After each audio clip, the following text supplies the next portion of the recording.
नमस्कार. इथे घेतलेला आहे आपण भाज्यांचा पाला, कारण आपल्याला आज बनवायची आहे पाल्याची भाजी.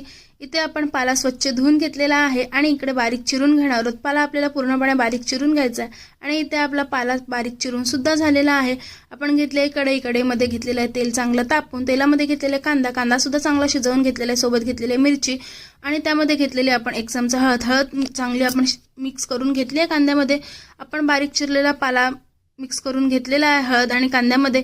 त्यावर ते वरून टाकलेलं आहे चवीपुरतं मीठ आणि ठेवलेलं आहे झाकण, कारण आपल्याला ही भाजी वाफेवर शिजवून घ्यायची आहे. पण भाजीमध्ये अजिबात पाणी टाकायचं नाही. इथे घेतलेलं आहे टोपामध्ये घेतलं 1 ग्लास पाणी सुद्धा चांगलं उकळलेलं आहे. त्यामध्ये घेतलेलं 1 ग्लास पीठ आणि इथे आपला चांगला असं उतरवणी घेऊन झालेला आहे. इथे पीठ आपण चांगला मळून घेतलेलं आहे.